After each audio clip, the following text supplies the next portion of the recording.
Welcome to Satsang.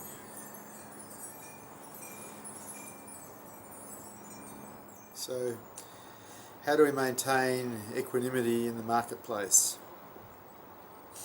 How do we maintain a mind that doesn't get disturbed, that just stays calm no matter what is happening? What does it take for that to occur? Because we don't learn this equanimity at school. We don't learn how to be calm, cool, centered at school. It's not one of the subjects. It's not on the curriculum. Yet if we want to have a reasonably happy life, it's quite important that we know how to keep ourselves centered and calm, especially when conflict's happening, especially when things aren't going well. As mature adults, being able to stay calm and cool and collected allows us to take care of whatever situation we're confronted with. We don't race off screaming. And so for me, it was about looking at, well, what contracted me? What was it inside that created a disturbance? And that was creating disturbance, was it worth keeping it? Because what it was some kind of belief system or idea that maybe things should be different. Could I still make things happen on the outside without getting wound up on the inside?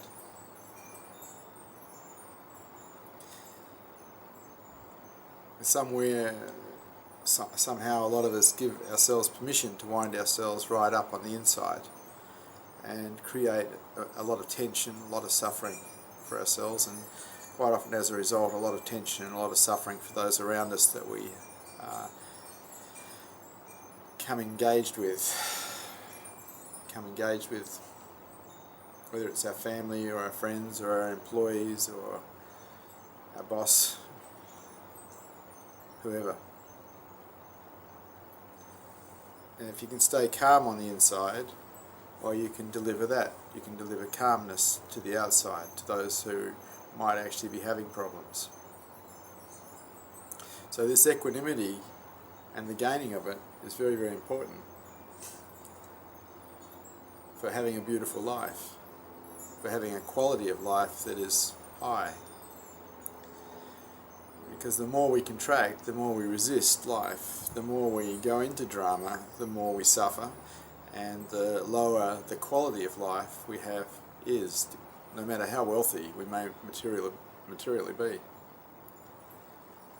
And so you could say our happiness is very much dependent on how our mind reacts or doesn't react to certain circumstances and situations. So first of all, you have to have a goal of having a quiet mind, a cool mind. If you don't have a goal of it, well, why would you ever try? Why would you ever try calming the mind? If you think having a mind that goes off and gets ungrounded and winds itself up is okay, well, that's probably what's going to happen until you die, because it'll be your default pattern. But if you actually want to have a cool, calm and collected mind, then, and you haven't got one, then you need to develop it. And you need to have a goal. You need to have that as a goal. I would like to have equanimity. I would like to have a cool, calm and collected mind. And now you have a goal, you need a practice or a process as to how you're going to reach that goal. You need a map. And so you look at, well,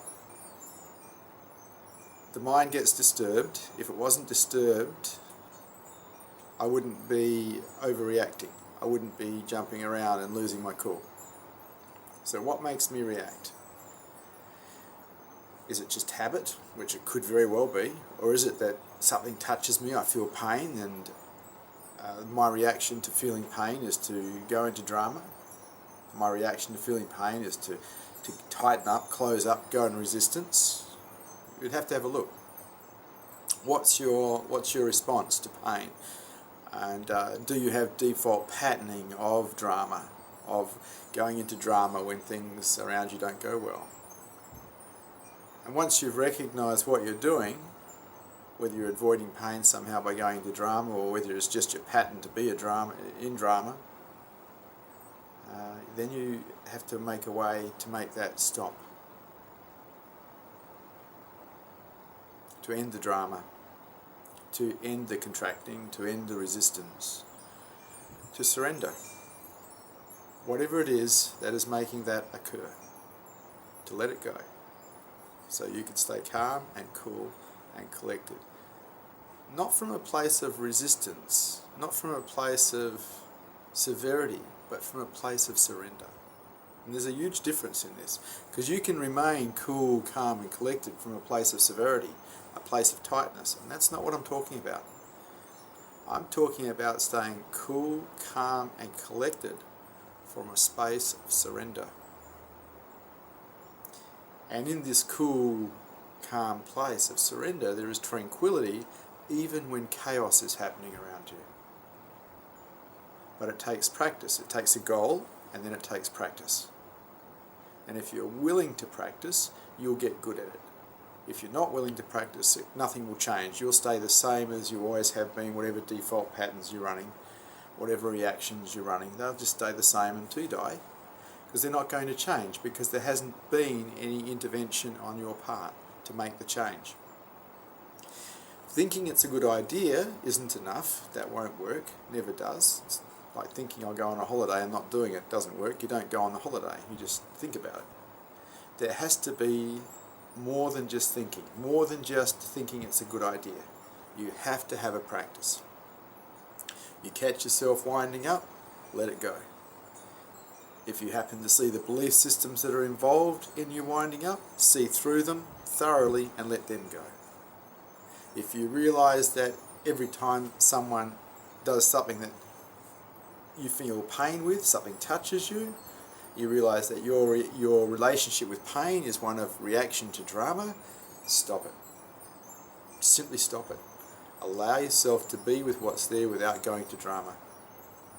Allow yourself to be with that discomfort, whatever that may be, without going to an uptight, resistant place. And drama is always an uptight, resistant place. Let go. Allow whatever appears to be there. Don't move.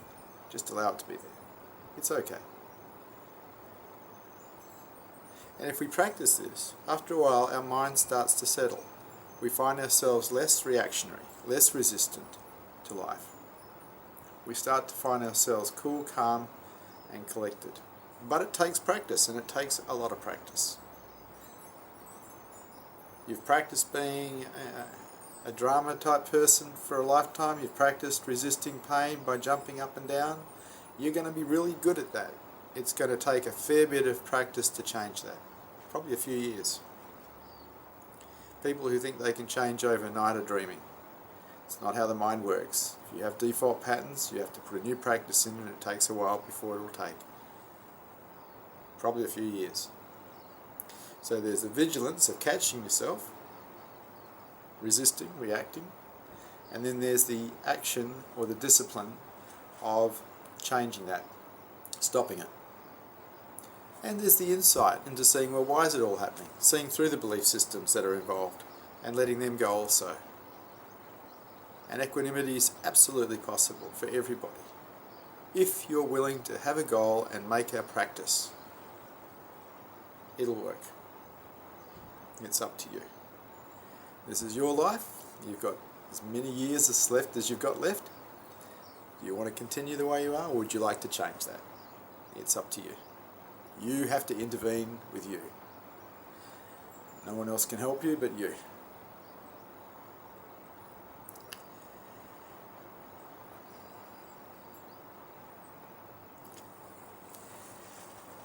Thank you for Satsang.